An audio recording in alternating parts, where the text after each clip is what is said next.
welcome to this thing that's not a podcast, totally not a podcast, not done by me, no podcast. Welcome to, so far I'm calling it Garden 37. That's it. I just came up with name today, so don't blame me if I forgot it already. Welcome to this new show. I'm just gonna call it a show, not a podcast. I hate using the word podcast because it's tacky and everything's a podcast now, and some are shit, some are bad, some are lazy. This is the opposite of that. The reason I'm doing this is because I was looking through the trädgården YouTube channel, which some of you probably don't know exists, and it was looking quite empty, and I want to do something for it. And also I haven't done much video stuff really. It's the video stuff regarding for trädgården, other than the music video edits, which I can't upload on YouTube because of copyright, and sometimes on Instagram. There are some edits that I couldn't upload. So I decided why not make this thing, which originally the idea came from Mark Romanek, who's a music video director. For research for my dissertation, I watched this video series he did, where he did a commentary based thing on music video. I'm like, oh, that's a cool thing, and those are not really a big thing anymore, because they're a big part of CDs, and I'm not sure if CDs people buy them, or people might buy them but might not watch the commentary stuff.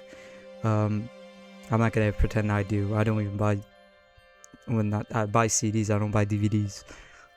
So I'm not gonna say, oh, I'm that kind of guy. One thing I would say is I'm living in heaven. This is heaven, as you can see. God is right behind me. This is, if you're wondering what camera I'm using the one of my laptop. So yeah, if you're wondering why, now heaven has, oh, it's back. Back to explaining the context of the show.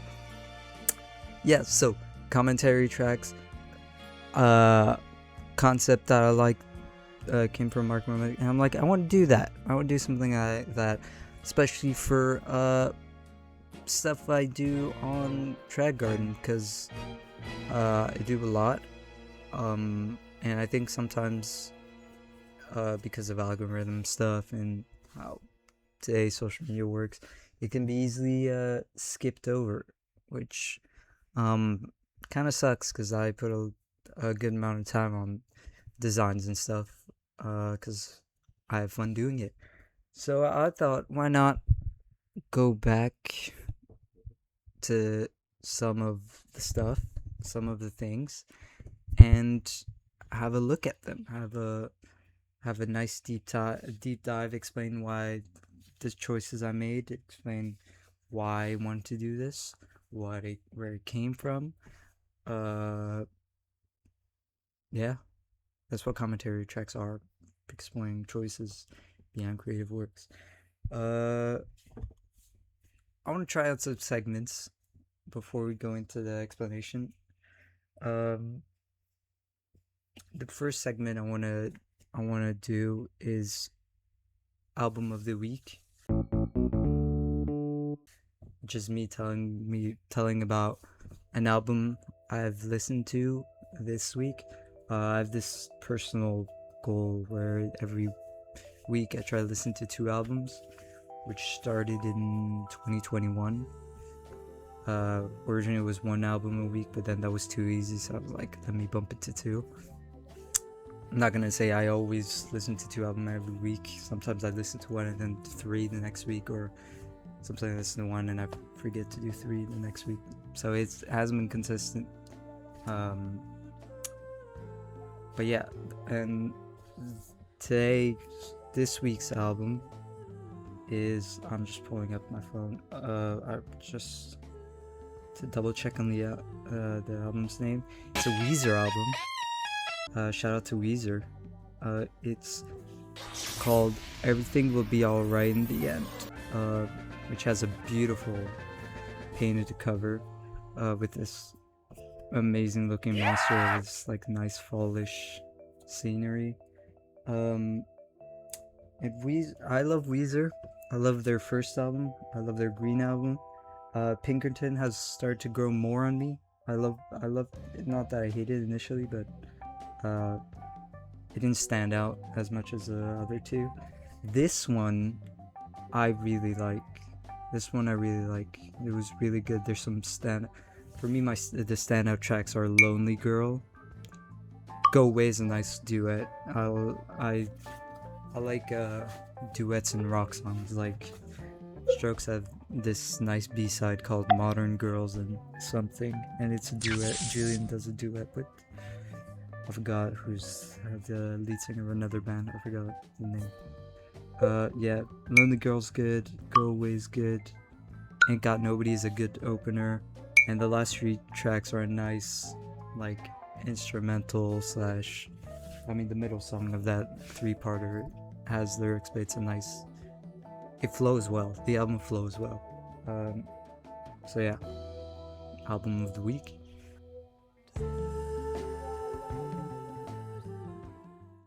Let's start the show, shall we? Garden. So, I made a slide, guys. I made a slide for this. This is how professional I am, as you can see with the camera setup here. So today, I didn't really introduce what we were talking about today. So today, I wanted to explain the origin of trädgården. You know, it's such a... I don't know, first of all, the name is such a unique name. The design of it is something I really pay close attention to, and there's a lot behind it, a lot of things behind it. So I want to give a background to it, because it's something important to me. It's something I've had a lot of thought about, at least choosing the name and the logo. You know, it's a brand that, you know, put a lot of effort into, and yeah, so I want to explain that effort.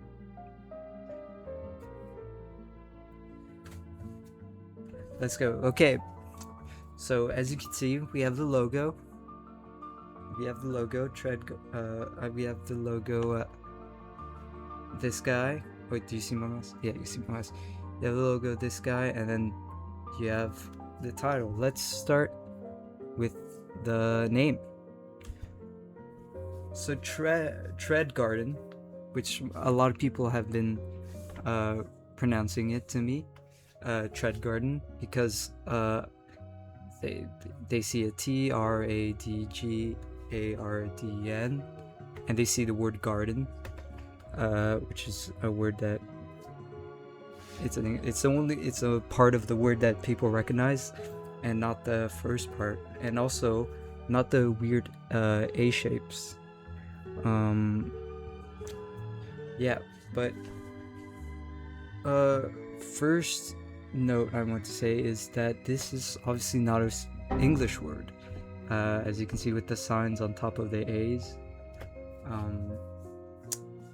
These are actually Scandinavian letters, specifically Swedish letters, and trädgården is actually pronounced trädgården.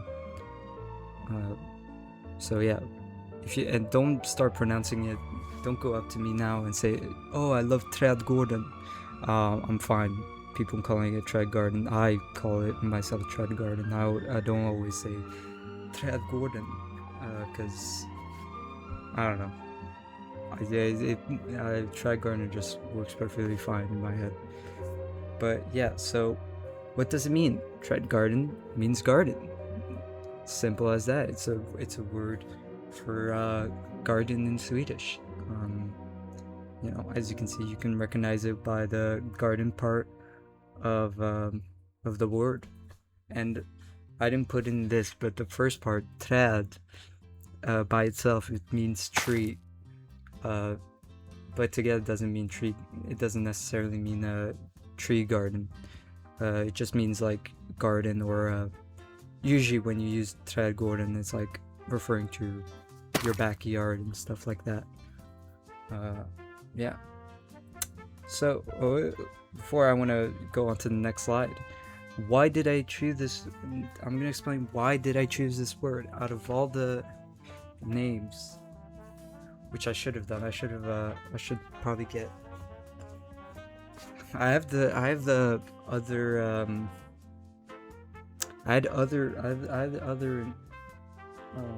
do I say this? I had other I'm really like thinking. I had other options. I had other options for a name. Trädgården wasn't the first one I came up with. 37. So I had a couple of brand names. One was Sengoku Minhan. I'm just gonna put the spelling there, which is Sengoku, referring to where I grew up in Japan. And I think I wrote that one down because I wanted to incorporate like the three key parts of me growing up: the French slash Malagasy side, the Swedish side, and Sengoku, the Tokyo side. Then I based on like Louis Vuitton and Gucci, all that stuff, I just put my last name, Pedersen, which I thought it's kind of too simple, it's kind of boring. Then the other two is like just the words. I put goose because in high school me and my friends were really into geese for some reason, probably because of Goose Game and all the memes around geeses. Then I put weird because I don't know, that word stands out to me, weird, and also it kind of made sense, but that was also kind of too boring. Then I put September, my birthday month, which I don't know why I chose that. I'm not sure, probably because it's my birthday month and I wanted to highlight it. And the last one, trädgården, which I highlighted, which I'll explain where I got the idea from. So trädgården, I chose it based on a song by a Swedish pop star that I grew up with, called Veronica Maggio. She has an Italian last name. Let me drink water. And she had a song that I really liked called Trädgården en fredag. I always feel awkward switching to English into Swedish because I don't usually do it. Trädgården en fredag is a song that I really liked as a kid, and I really like it now. Even that album, Handen i fickan fast jag bryr mig, is an amazing pop album. I would recommend listening to it even though you don't speak Swedish at all. But then I found out kind of after I made the Instagram account and stuff. I think I found out after researching some lyrics of the song, and then my dad told me about it, that the name of that song, it comes from a club in Stockholm called Trädgården as well. So I hope they don't try to copyright. They probably have copyright in the name, but hopefully they don't take this down. I don't want to change names. It's kind of too late. It's been like a couple of months I used that name. But yeah, I've never been to that club either.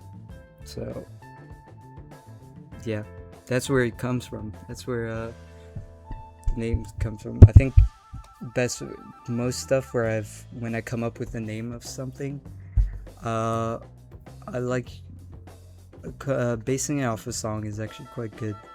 I think that's the best way to find names for stuff, because it's it's poetic. It's it's there's lines that already stands out, and it's just it's more meaningful when it's a song that you like and it stands out. So yeah, I think songs are built for lines and stuff to stand out. So when it becomes like a brand and stuff, when you use that lyrics and stuff for calling a for when you use song names to name a brand or like a store or products, I think it's it works perfectly. I don't what's an example? One example I can think of is like, obviously it's titled The Creator Base, which he has this perfume called French Waltz, which he said it comes from a Leon Ware song, or I'm trying to think of another one that's not totally related. Like there's a lot of artists that just name stuff based on their own songs, or like naming stuff because it makes sense from the songs. Like there's probably a lot of examples I can't think of. Alright, next slide. Almost perfect. Yes, I also wanted to mention the handwriting is my own. I didn't want to use a specific font. I wanted to use my handwriting. Why is because all my life I was told that my handwriting sucked. I remember one time a vice principal emailed my dad about how my handwriting was, teachers complained about my handwriting. So you know what, as a kind of big fuck you, and I'm like trying to own it, I was like, how about I make the title card, I don't know what to call it, the typeface, the writing of the name using my own handwriting, which is nice. It's a nice cursive. Most people can't even write cursive, so yeah, it's fancy. It's like why do I keep on thinking about examples? I can't think of a cursive. Coca-Cola is a cursive handwriting to their logo. Speaking of logos, this guy, the logo of trädgården, the blue face guy, the blue face man, the weird looking shape guy, the mystery man that you see everywhere throughout the account. What's his name? Well, oh fuck. My camera blocks it. Can I just move it and it works like this? Hopefully. Well, the character's name is Weirdo. Why? Because he's weird. And that's about it. So Weirdo, this character, is just a character I draw a lot on my sketchbooks, as you see. Here's a couple of drawings I have on him on my sketchbooks. I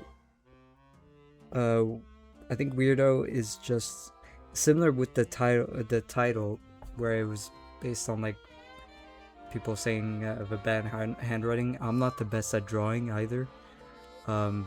Or like I'm not the best at drawing realistic kind of stuff. It always, sometimes when I try to draw like realistic people parts and stuff like that, it always comes out cartoonish. It's like a weird curse I have. So instead of like trying to go more into like realistic, trying to draw like the most realistic human people ever, I was like, oh, let me stray away from this and just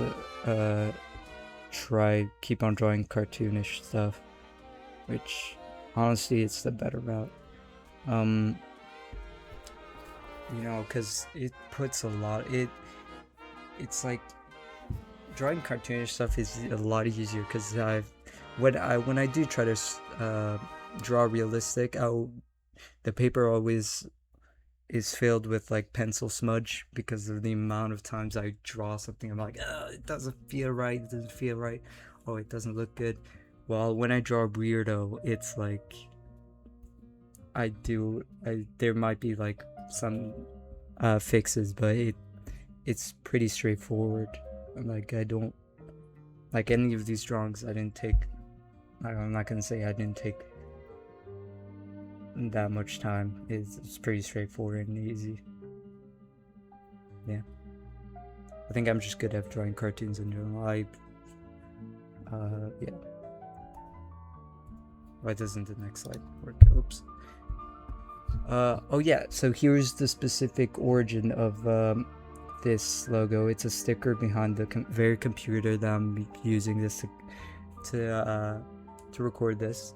I don't know why, but I think for that drawing, for that sticker, I'm like, I nailed it. I think it's because of the bolder lines that came from me using a marker. Yeah, and I just think that the eyes in that one like works perfectly. The weird smile works perfectly. The form, it's not exactly one-to-one, as you see. There's this pointy part here and it's smoother there. It's not, but I think in general that one is, I drew it and I'm like, ever since, I just think that's the perfect drawing of weirdo compared to the ones of the previous slide. Obviously these are not just his face, but for these ones, I think, yeah, this one's kind of too wiggly. This one's not enough.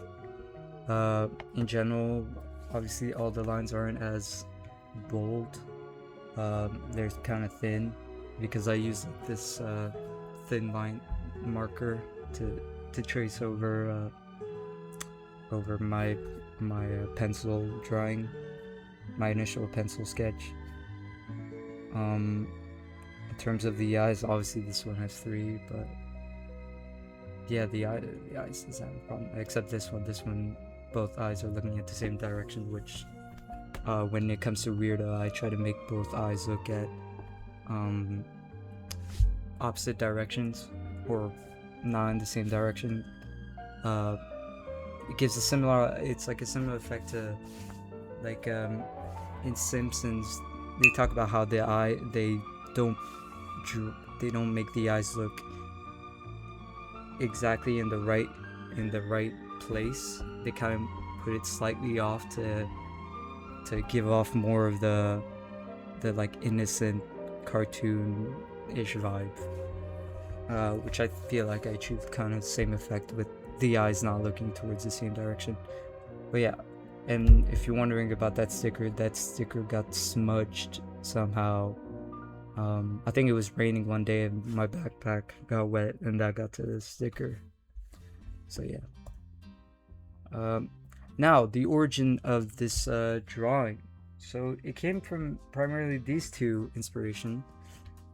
Cherry Bomb by Tyler the Creator. I love this cover. I prefer it over the Pissed Pants. I just love I love how he's drawing it over the face. I love the marker texture to it. I just love that character. I love the big eyes. I love also the wiggly edge. How it's just not like a one big circle and stuff. I like how it's like not exactly straight lines.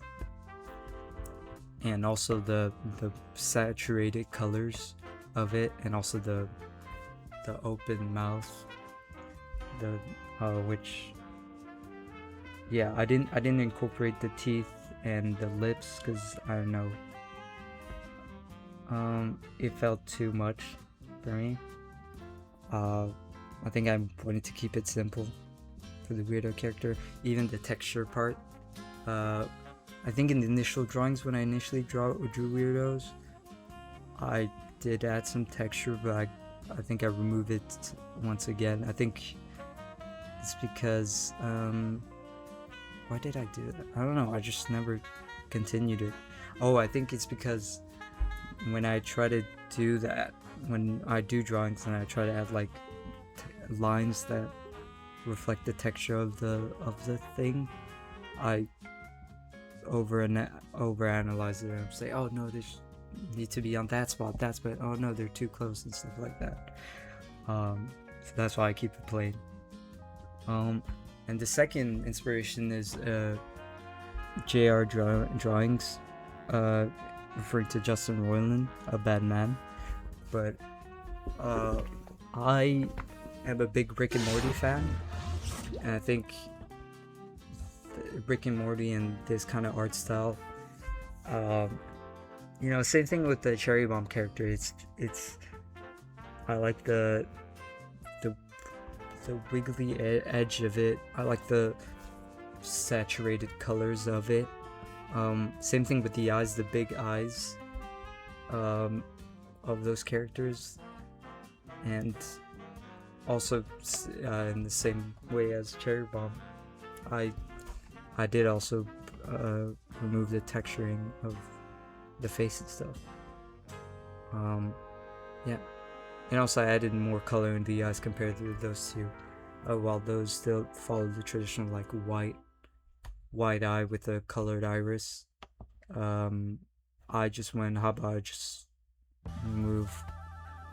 make the whole eye colored instead of just having white and then a color. I think if I did that, it would make it feel like it's a deformed human, which I think I didn't want that effect really when drawing the weirdo character. But yeah, that's the origin of the drawing. That's the inspiration behind the drawing, in the same way as the inspiration of the name came from something. So here are these are early sketches of the weirdo character. I think this is the first time I ever drew the full face, like the first drawing of the face. As you can see back then, the colored eyes were different. And I think in the same thing with the texturing part, I didn't continue that because of simplicity's sake, which I think this is the second time I drew a face of it, which is not following the circular pattern. It's more like a splashing type thing. And I think it's because, I think I like it keeping it to 3 main colors. I think keeping it to rule of 3s just made it look better. It made it look better. It made it more pop out more. Yeah. Here's a version of it where I was like, let me try it without the wiggled edges and try to keep it straight lines. I didn't really like it. I don't know, it feels bland to me. It feels unseasoned chicken. And then here I started just drawing different faces of it. See, you know, how it reacts and stuff. Like when it closes his eyes and stuff, the wiggled lines. Trying to say, oh, this one's like, oh, sometimes they don't necessarily have 2 hands and like an empty mouth, or how the tongue might look. I did have some edges here for the smile, but I think that's just a cheek thing. But yeah, here's the early concept of the drawings. Yeah. So yeah. That's that's the decisions behind trädgården, trädgården, and its logo. Yeah, I think the main thing about the name and the logo is I just pulled stuff that I was familiar with and I liked. For example, with the name, I came from a song, and also my bad handwriting, while Weirdo came from an album cover and a cartoon style, an artist's style in a cartoon that I like, and my inability to draw realistic humans. Yeah, that's what. And in terms of, oh yeah, I didn't mention it. In terms of why I chose the blue, yellow, green is because I really like this. First of all, other than I really like those colors, but for my first album, Summer, those were like the three colors that I based it upon. So I was like, oh, let me reuse those colors. I like sky blue, I like green, I like wearing those three colors, especially the blue. Yeah. Let's go back to full screen camera mode. Garden. Oh, I'm back. Why do every time I reactivate this camera, I feel like it gets more low quality? That was me presenting trädgården. Trädgården. Let's not even try to say the Swedish word. But yeah, I hope you guys found that insightful. Hope you like that. Maybe you had curious answered. Maybe you had some curiosity towards it, and I've answered some questions you had about it.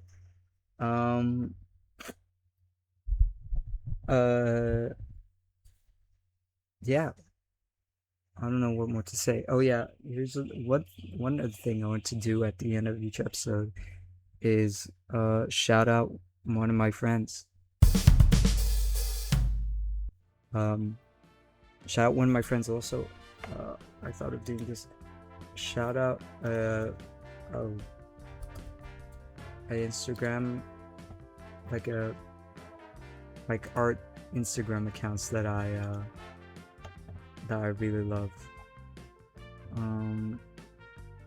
Where is it? So as for the friend, I want to shout out Ben, my friend Ben. Ben, I don't want to dox his full name, but Ben, which hopefully you might. I haven't asked him yet to do it. Hopefully you might hear him by the title card of Garden 37. Hopefully, I haven't asked him yet, so yeah, you might hear him. And as for the cool art Instagram account, whoops, I'm jiggling my laptop. Sorry, I'm pulling up. I forgot I was gonna do this, to be honest. Let's go back to the other screen.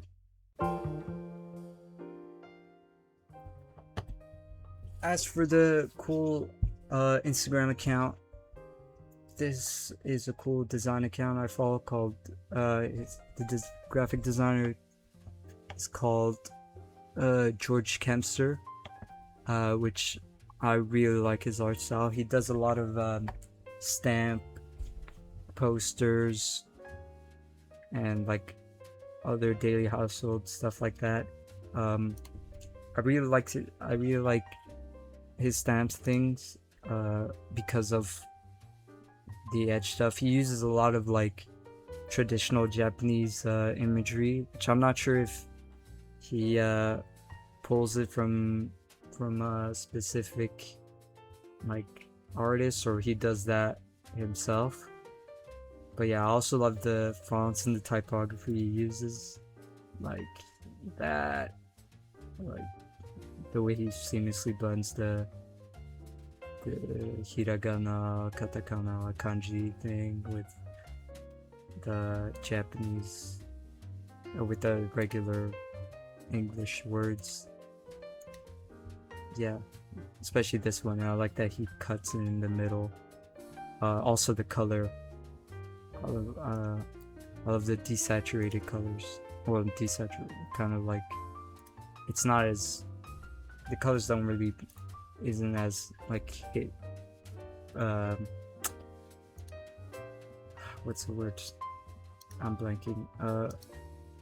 Doesn't hit you in the face in the same as like the trädgården yellow and shit.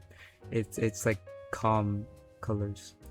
But yeah, most of the stuff is based on like Japanese imagery and stuff like that. Like for example, Pokemon. His posters are also great. It's like a very old school style. But yeah, shout out to him. But yeah, that's about it for this episode. Next episode, I don't know. I'll figure it out when I decide to record it the day of, maybe. Alright,